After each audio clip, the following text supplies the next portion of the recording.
welcome to Royally Unfiltered, the show that takes you behind palace gates like never before. This week, helping me tackle the biggest headlines is world-renowned royal author Hugo Vickers and royal author and Royals Extra on Substacks, Sally Bedell Smith. Thank you so much for being here. Happy New Year. Also, Sally, congratulations on your over 200,000 subscribers on Oh, no, Substack. That's incredible. 21,000. I wish. If 21,000, only 21,000. 200,000. Oh, That would be wonderful. 21,000. And then Hugo, you were telling us we get to look forward to the Duchess of Sussex. Gosh, please no. The Duchess, I'm off to a great start here today. Duchess of Windsor book that is coming out to complement the new Joan Collins movie about Wallace Simpson. That's exciting. It's coming out officially in New York for the first time on the 5th of May, but copies will be available because I'm coming over to give some talks in March.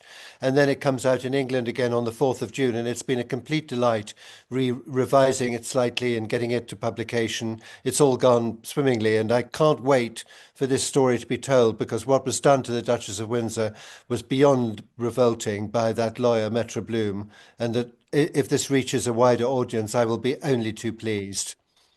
Yeah, she was a she-devil, wasn't she? Metro Yeah, I Bloom. mean, she was awful, Metro Bloom. I mean, it's a horrible story. And the trouble is, if you are a very rich widow in poor health and you don't have any relations of your own, you don't get on madly well with your husband's family, you've got a sly butler, a dodgy doctor, an avaricious Swiss banker, and a dishonest lawyer, you're in serious trouble. Yeah, Mm. yeah. Sally, do you think that there will be more interest in someone like Wallace Simpson here in the States because people are glued to the Meghan Markle saga and there have been so many comparisons? I mean, even just the Mm. dress she wore during the Oprah Winfrey interview of Meghan and Wallace. Well, I think it's just one of those evergreen stories that never seems to go away. People are fascinated by the two of them, and they became exiles. And you could argue that Meghan and Harry are now exiles unless they perform some maneuvers to try and get back in Britain, maybe through Harry getting the government to pay for his security. We'll see. But in effect, I don't know what Hugo thinks, but I mean, there are some comparable, there are some comparisons that can be made between their decision to leave royal life, royal duties, and the Duke and Duchess of Windsor's. Although I think, Hugo, you would say that the Duke and Duchess, the Duke in any case, tried to come back to Britain, but they didn't want any part of him. No, yeah, but you can't have two kings, basically. And yes, Right, he did, but he wanted to reinvent himself, as you know, as a younger brother of the king, very much on right. his own terms, and that was never going to work. What the most extraordinary thing when you say, Sally, quite rightly, that it goes on being a fascinating story is what man has ever given up so much for one woman? I mean, men don't do that normally. And look what he gave away.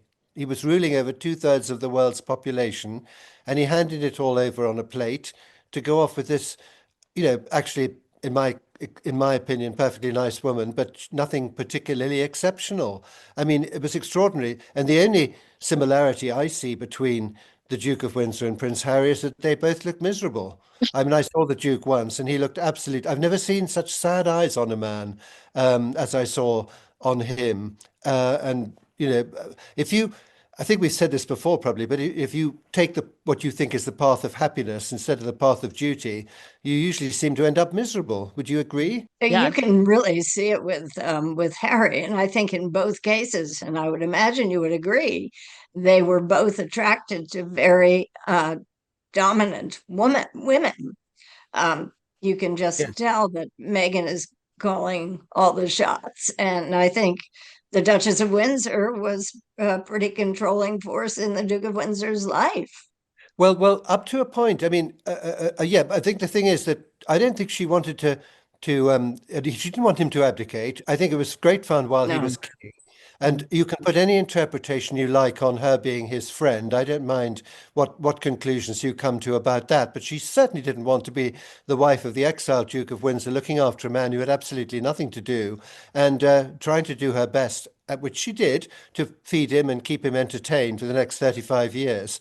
And she inadvertently, not his intention, but what happened was she was turned into pretty much the most hated woman in the world. And that's not how she Yes. saw herself, you know.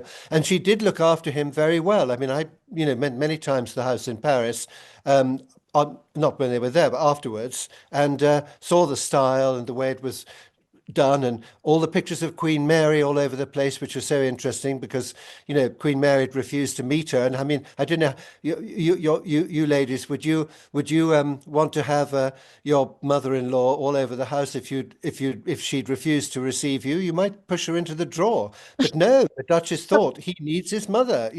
She saw that. She was pretty bright, I think. Sally, Hugo mentioned the fact that the UK refused Edward because you can't have two kings.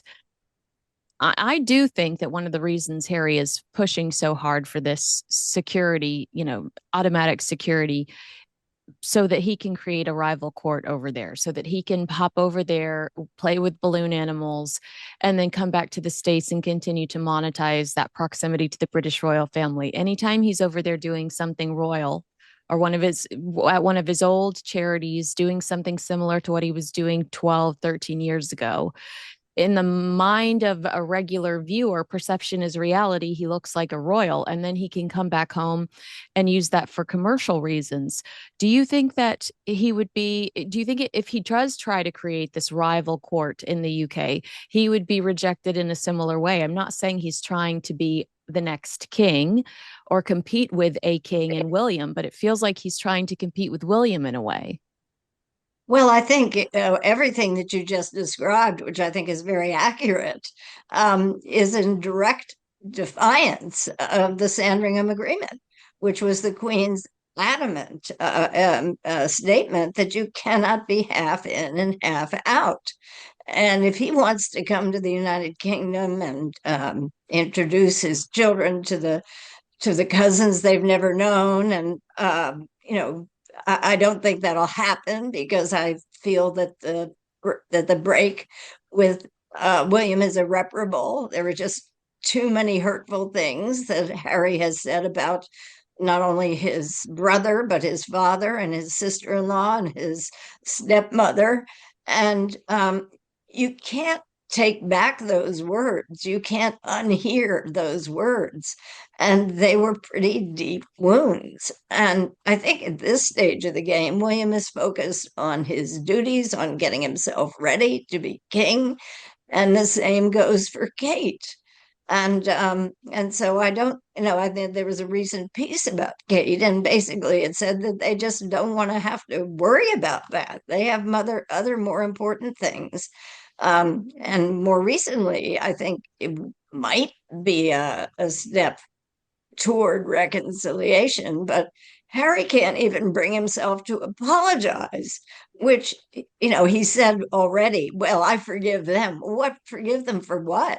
Yeah. He's the one who threw all the grenades in their direction. So I'm not even sure if an apology would suffice. Yeah. Hugo, what's your take? Do you think that the UK would reject the idea of Harry coming over? Would the, is there a way for him to turn his PR around over there? Um, Sally just mentioned it.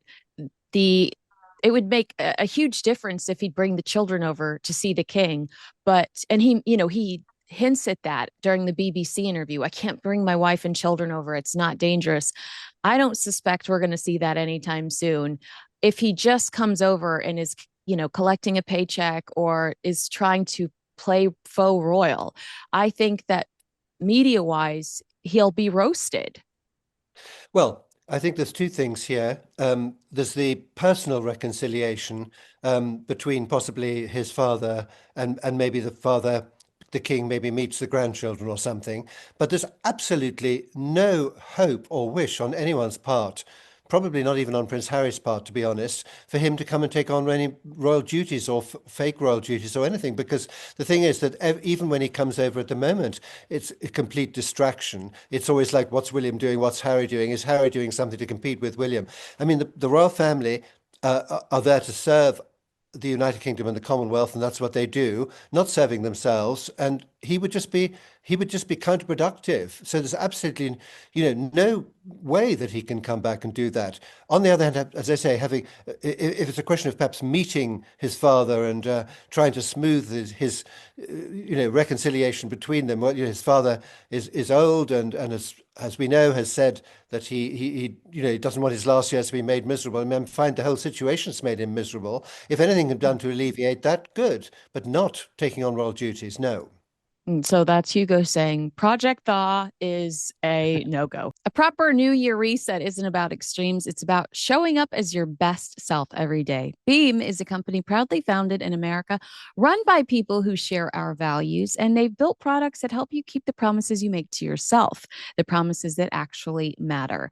Beam's best selling Dream Powder is a healthy nighttime blend packed with proven ingredients shown to improve sleep so you can wake up refreshed and ready to take on the day. Dream is made with a powerful blend of all natural ingredients, reishi, magnesium, L-theanine, and melatonin. It's designed to help you fall asleep, stay asleep, and wake up feeling amazing. No groggy hangover. The sea salt caramel flavor, absolute heaven, like indulgent hot cocoa without the guilt. Dream is made right here in America. No shortcuts. Founders guided by integrity and a strong work ethic. Beam has transformed over 28 million nights of sleep. So, if you've been waiting for the right time to try Dream, this is it. Go to shopbeam.com/Kinsey. Use code Kinsey for up to 40% off, just $39 with my code, $1.29 per night. Shop beam.com/Kinsey today. Let's just skip to Harry and Meghan. I was saving this for the end, but we're already there. Let's talk about this topic quickly and get them over with. The shakeup of Prince Harry and Meghan Markle's communication team, it shows no signs of slowing down. James Holt confirmed to be the latest to leave. His departure follows Meredith Main's recent decision to step away from Team Sussex. We recently saw the girl from Netflix last a solid 3 months before she threw in the towel. Meredith Main's, although I will say, lasted almost a year. So congratulations to her. What is your opinion, Sally, about all of this turnover? It seems like the Sussexes always have the perfect excuse. They did what they came to do, and now it's their time to leave. Are these really such short contracts? Are we really expected to believe that Meredith Maines was hired to secure a Bloomberg interview, Fortune's most powerful women interview, and Harper's Bazaar, and then call it a day? I think the message is they're very difficult to work for. And and Meghan, it's either my way or the highway. I mean, this is not something new. This is something when they were members of the royal family and doing royal duties and carrying out engagements. I mean, in talking to the people around them, the work environment was, shall we say, difficult and demanding, more than it needed to be, way more than it needed to be. And as you know, there was even an investigation into allegations of bullying, the result of which we have never seen and probably never will see. But I think it is a difficult work environment for everybody who's there, in large measure because from everything I can gather, Meghan does not have a second opinion about anything. And it's very difficult to get her to listen to good advice. Hugo, it's not a great reflection on the couple that they can't keep any staff for an extended period of time. I talked to all of our friends, Dickie Arbiter yesterday, and I was talking to him about the 12 years he worked for the British royal family.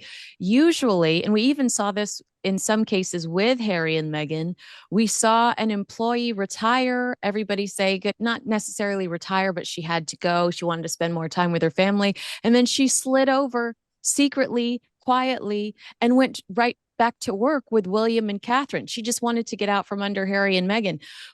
In the palace structure, usually if you're not enjoying yourself, there's another category or area you can head into so that you can stay within this umbrella and continue to work for this very respected historical institution. The fact that people are quitting, scrubbing it from their LinkedIn profiles, trying to pretend it never happened.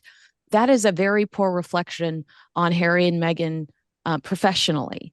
What how, can they turn this around? I feel like they've had this reputation since Spotify. I think you're absolutely right. And I think the one of the problems probably is that they're always changing direction in the work that they're doing.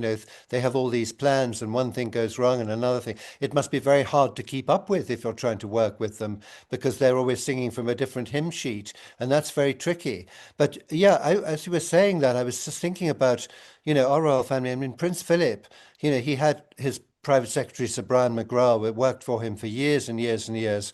And when he retired, he said, I went out through the Privy Purse door, walked in through the garden, went back through the French windows and took my place back at my desk. And he was still there when he was 90. Likewise, his archivist, Dame Anne Griffiths, joined as a lady clerk in 1953 to help write letters about the coronation. And she was still there in 2017, went into the office to tidy up her papers knowing that she was dying of cancer, and that is loyalty. Now, you won't get that happening with what you call Team Sussex. Well, there, Hugo makes a very good point. Both the Queen and the Duke of Edinburgh treated people with respect, and they respected the boundaries. In the case of Meghan in particular, I don't know as much about Harry, but when they had a staff in London, they thought nothing of calling people at all hours of the day and night and sending sort of passive aggressive memos, and it just made people on edge all the time because they never knew what was coming next and what they were expected to do, and if they fell short they couldn't figure out why. And so I think it's a real kind of managerial and personality combination. And once those traits are pretty deeply embedded in somebody, you don't see somebody having a personality transplant and suddenly deferring to people and listening to advice. And the other thing is, I mean, I remember Princess Alice, Duchess of Gloucester's butler, telling me that whenever she wanted something, she would write a note saying, if it's not too much trouble, could I please have, some more tea, 5 o'clock or something today, because I've got a friend coming or something like that. There's a way of dealing with people who work for you that you kind of like, although you're actually paying them and you expect it to be done, you very politely say, would you mind, could you do that? And you don't ask them to do things out of hours, unless it's an absolute crisis. I mean, Malcolm Ross, who worked for the Queen for many years, I think he said the only time he was ever rung up by people at Buckingham Palace was at the time of Diana's death, when he was obviously arranging the funeral. That actually changed when he went to work at Clarence House. The present king, he's a bit of a one for ringing people up in the middle of the night and getting them to do things, I'm afraid to say. I had some very long interviews with Malcolm Ross, and I'm assuming that the king has changed. I think one of the problems when he was Prince Charles is he was spinning so many plates. He had so many projects in the air, and he didn't understand that people had other lives and that they shouldn't be called at all hours. And Malcolm was a little bit bruised by that experience. For Prince Charles and the Queen only had two or three, and a lot of them were working at cross purposes. So the whole enterprise now under the king seems to be much more vertical and well organized. Are you looking dubious? Have my reservations, yes. Yeah. Okay. Hugo made a good point though, because I apologize to the author. I don't know if it was Valentine Lowe or Tom Bauer, but one of those authors writes that Harry is overly courteous. Do you mind cleaning up? Do you mind making the bed? Do you mind this? And this was happening at Kensington Palace when they were in Nottingham Cottage. And Meghan was like, why are you talking like that? Tell them to do it. They work for you. So I know exactly what you're saying, Hugo, because we've read that Meghan didn't understand the courtesy, that she didn't understand the overly appreciative and being kind. She was like, they're your employee, talk to them this way. So I absolutely believe that. Catherine came from a sort of regular middle class family, but not didn't have servants, waiting on her. But my sense is that she has treated everybody who worked for her in that way that you were just describing, with the ultimate courtesy, consideration, kindness, no scenes, no major demands. So it's, and maybe it's something she learned, something that she was brought up to do. Well, Um, Sally, they said the same thing about Princess Diana, that Diana did grow up in this aristocratic house, that she yes, did have servants, yet she would throw her arms around people, come over and sit on their go to an yeah, employee's house, sit on their kitchen counter and enjoy tea with them, and would bring them Christmas gifts for their children. So it's a very bizarre entitlement. It's an insecurity to me, the way Meghan treats these people. You are yeah. going to respect me because of who I married. I think that you're exactly right. I've even heard similar things about Diana, but Diana did grow up in that background where she maybe could have gotten away with being a little sassy, and she wasn't. No, no, I think you're right. She did know how to behave, She did. except with Megan doesn't know how to behave. Prince Charles. Yeah, exactly. Exactly. Oh my gosh. I have to tell you about a total game changer, Peak's Liver Detox Protocol. You may not know it, but your liver handles a lot: energy, hormones, digestion, and even your mood. But with all the stress and toxins from everyday life, it needs some love. Forget harsh cleanses. Peak delivers gentle, daily support inspired by traditional Chinese medicine. Their routine uses two simple blends. The first is a warming turmeric mix with cinnamon and black pepper, designed to help the body absorb it better and support the liver while calming inflammation. The second is a ginger and cinnamon blend that helps with blood flow, digestion, bloating, and immune support. The magic is how they work together to activate and flush for better digestion, stable energy, less brain fog, and that light, clear feeling. My energy is consistent now, skin is clear, and less bloating. That's Peak, where spirit meets science. Redefine your standard of health. Secure 20% off your order and begin your intentional wellness journey today at peaklife.com/Kinsey. That's PIQUE life.com/Kinsey. Well, let's talk about King Charles. He topped the royal workload in 2025, carrying out 535 official engagements, more than his sister, Princess Anne, 478. I've never understood the way that we talk about this like it's a competition. But in the media, you saw that this was bringing her long run as the hardest working royal to an end. I think if you actually look at days versus engagements, the Princess Royal is coming in pretty close. I think she actually does beat the king there. Yeah. These are reports from the court circular. Hugo, the king has cancer. I think that we should all be so grateful that he shows up and continues to push it. Clearly, this is an important role for him, and he loves his job. I'm glad that he was seen and out and about so much last year, but I also still love Princess Anne. Oh, yes. Well, Well, I think you're right. I mean, I'm obviously from time to time try to find out, how's the king doing. The message always comes back. The big problem is he works too hard. He is yeah, a real workaholic, and he's really never stops. And of course, it's understandable because he became king, just late on in life, and he knows he's not going to have a very, very long reign, even if he, if health doesn't get him beforehand. But he wants to get it all done, and there's never as much time. That's why I think sometimes Prince Philip was impatient. He knew that even if you live to be nearly 100, there's still not enough time to get it all done. Well, you have to get on with it. And so that's what he's up to. So he's very, very busy, and he does the best he can. And, sometimes he looks amazing, and sometimes he looks quite tired.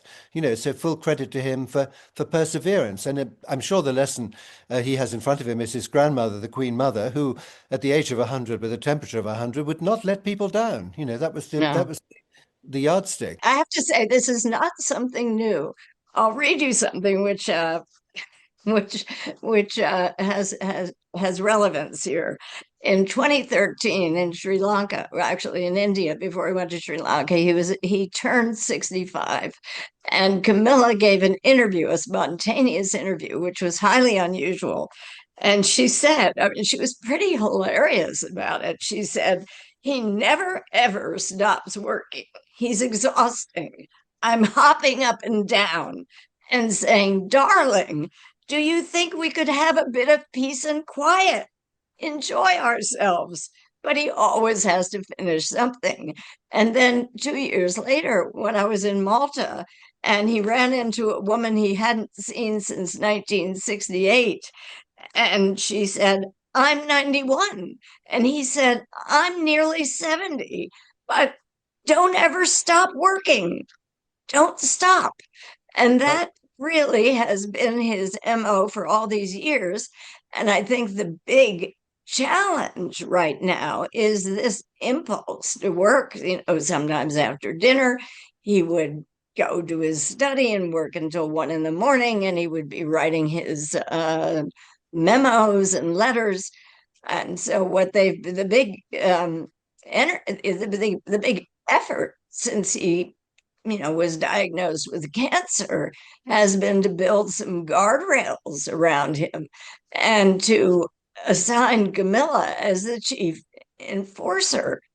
And it isn't easy because he has always been a man in a hurry. And I think now he is even more in a hurry to get things accomplished. Hugo, we are saying he's working too much, and he probably is. But at the end of the day, culturally, we've had such a negative shift where people want 4-day work weeks. They want, look at the unemployment rates in both of our countries. It really is a work ethic we should admire. How do you convey that? How can the media shine a light on this so that in some way, shape, or form it influences younger generations and shows them that it's a trait that should be admired? Well, I guess dream on is the is the answer to that. But I mean, uh, one hopes that it will be. I mean, certainly he sets a very good example. And I mean, I know also that sometimes, he's been found asleep at his desk. He's just dropped off to sleep, and somebody's had to come in and say, "Sir, time to go to bed." It Yeah. really, and it's admirable. And he's quite right. The harder you work, the more you get done, and the more satisfaction you get, and it's an impulse to keep you going because you want to see what's going to happen next. And he has many, many projects that he wants to see to Yeah, completion. yeah, yes, he certainly does. I mean, I think we don't know all the things he's doing because the wonderful thing about the way he's operating as king is he's working behind the scenes. He made it quite clear, no more controversial speeches, things like that. But as head of state, he's a different man. He's not an interfering Prince of Wales. He's a head of state with a lot of experience behind him. And if he meets President Macron, they can sit down together and talk at that level. It's great. It is. I mean, and that's the great advantage for having had to wait all those years. Yeah. He's met more world leaders, visited more countries than I'm afraid William and will ever have a chance to do. So he has, a very wide and deep perspective on the world. And that He was does. one of the great advantages of the Queen. People came to her for her wisdom and her experience. And Charles has the same thing. He does. I mean, because as you know, as a child he will have met President Eisenhower, who came to Balmoral. He will have met Churchill. We know he had conversations with President Nixon. Yeah, He Nixon tried to set his daughter up with him. well, Right. he's even admitted it, hasn't he, in the presence of the present president? But yeah, there's all that. So there's a wealth of experience there, and of course, the Queen had the most wonderful memory. I mean, she was blessed with a really good memory, so you couldn't catch her out. She quite liked catching other people out, I think, but her memory and her random access to facts was unbelievable. Well, I think he has a very good memory too, and people are Yes. often shocked when well, for example, that I obviously he must have been briefed, but that woman, that 91-year-old woman that he hadn't seen since this was 2015, he hadn't seen her since 1968. but he remembered her. He genuinely remembered her. And I think he has that same talent for remembering people. And it engenders goodwill every time people meet him. I mean, I think that's one of the things that's always sort of made me sad about the story of his life, which is that he is a very warm person and he does listen and he truly cares about all the causes that he has pursued. And I think when people meet him, they understand it. But I think for many years, people looked upon him as a sort of stiff, old fashioned figure, which in some respects he is. But in other respects, I think he often surprises people when they meet him. And He's a don't you hugger, by the way. Somebody made a big deal a few years ago about Prince William was hugging. I mean, Prince Charles was hugging. King Charles was hugging people. He's been hugging people for his whole life. Yeah. Hugo? Well, I think one of the problems he had basically were those two marriages, because if he hadn't been a Prince of Wales, we wouldn't have cared what his love life was like or who he was with or whatever. And that's been quite divisive, hasn't it, over the years? That's been the problem. And as I'm sure he would agree, has got in the way of some of the things that he's wanted to do, because that's what people are interested in. And he wants to concentrate on, you might well say, more important matters, climate change and all sorts of things like that. I mean, he's very, very busy. He's got lots of views on many subjects. Well, let's talk about you. You're both mentioning the fact that he recognizes people, remembers people. There was that sweet video over the holiday of Catherine at Sandringham, and the Princess of Wales recognizes someone, and she's like, "You're everywhere." And she stands there and talks to this woman, and I can't see it, but I feel like the woman is holding on to Catherine's hand as they're communicating, and she's saying, "Oh, I told Prince George that his grandmother would be so proud of him." And Catherine's like, "Oh, that's so sweet." I know that there was another person there wearing a bunch of pins, and the king recognized him and it's like, "You have a lot of pins." So they are very good at that. Catherine, though, let's focus on her. There was a piece in the Times that Sally mentioned earlier about how Catherine will be a queen who really listens. It says the past 12 months have been turbulent for the Windsors, but the Princess of Wales has emerged from her cancer treatment more popular than ever. How did she become the firm's most valuable asset? First of all, I guess I would start with you, Sally. There has been a bit of an uproar over this piece, with some suggesting that it's premature and it's disrespectful to have this conversation with Queen Camilla still here. It's Catherine's birthday. Um, Yeah, she's she'll be 44. 44 tomorrow. Yeah, she survived cancer, and we're looking to the future. I think looking ahead is better than looking at looking backwards. Do you have an issue with this piece existing, and do you believe that it's causing any real problems internally? No. I think the press always wants to create a controversy. And look, Kate is quite remarkable. She has emerged from a horrendous year in 2024, and she is in remission. And by all accounts, she is going out and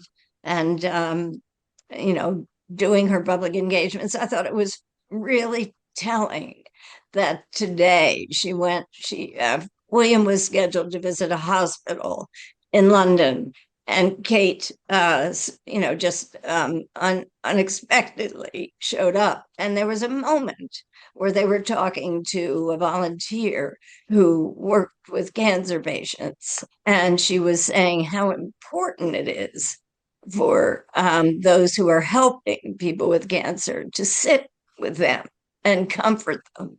And Kate said very quietly, "I know." And William was standing next to her, and she put her hand on his arm and she said, "We know."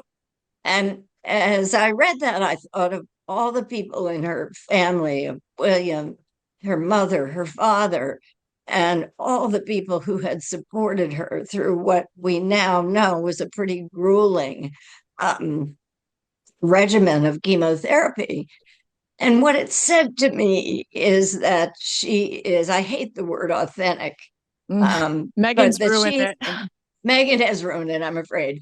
But she's genuine and she takes her causes seriously. She's doing important work with early childhood education and awareness of the importance of child development. She's dug deep into the academic work.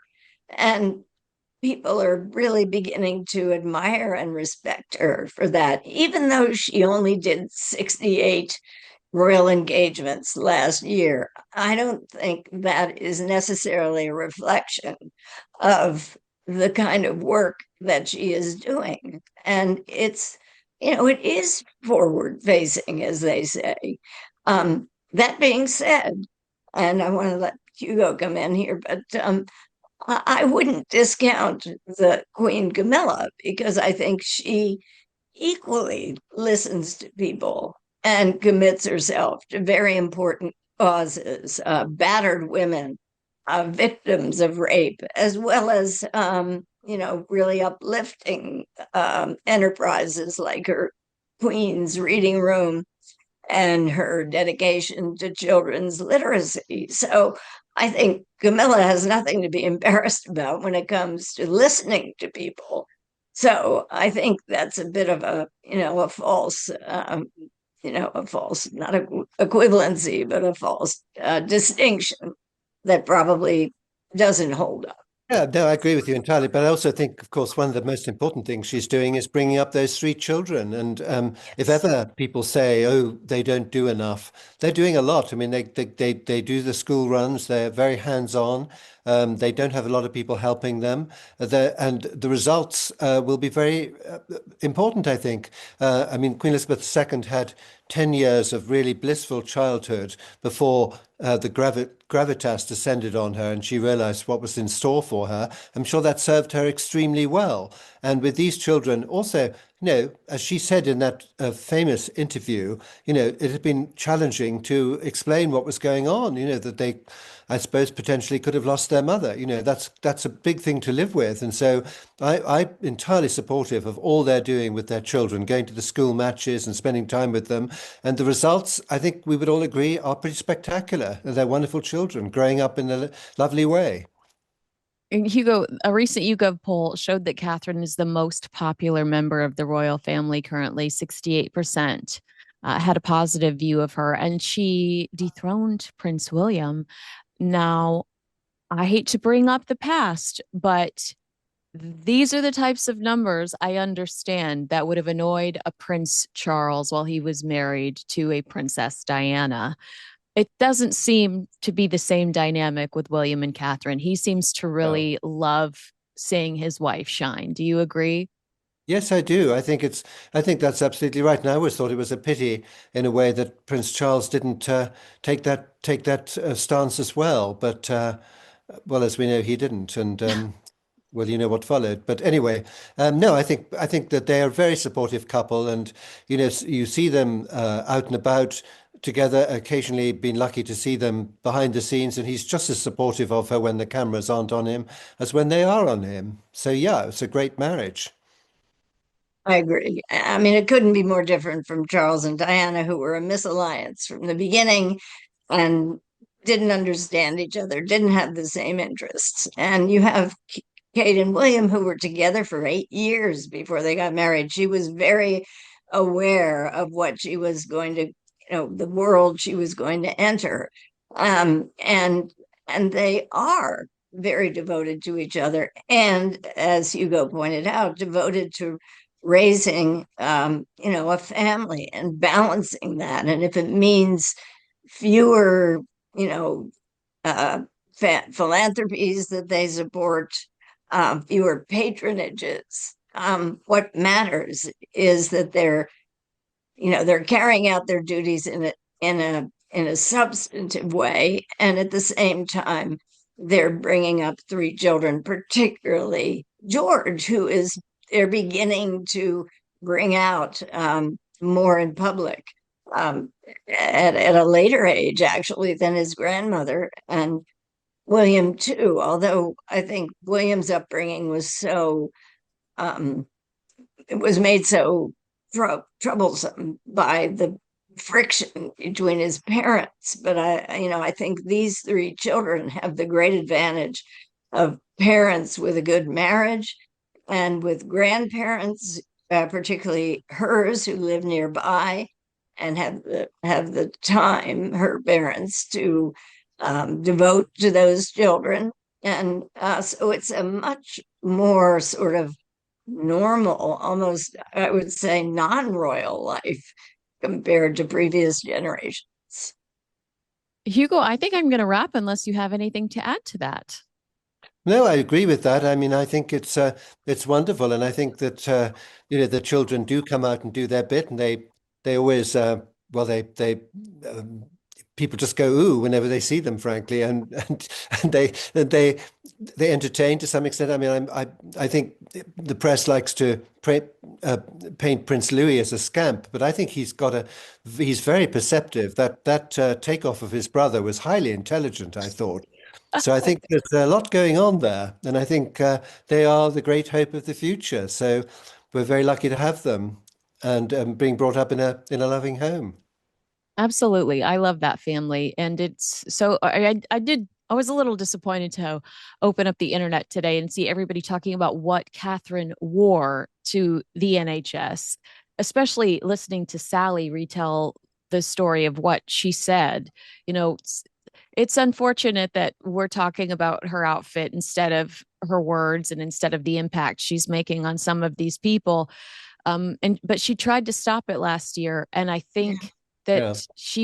I think that she got too much pushback for asking people to please focus on what she was doing.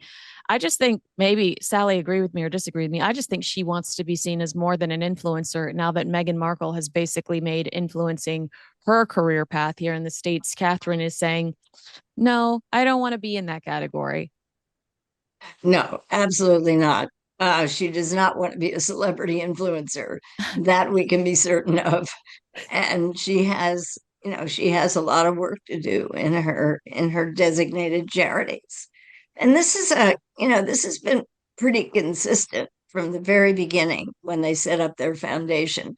I remember talking to Nick Booth, who was the person who helped them set it up, and they already had a different approach from the royal family, the kings and queens who had preceded them, and they were not going to rack up 700 patronages. They were going to focus on the things that they thought they could have convening power, influence, and impact. And they've been pretty consistent in doing that. And I think people are recognizing that.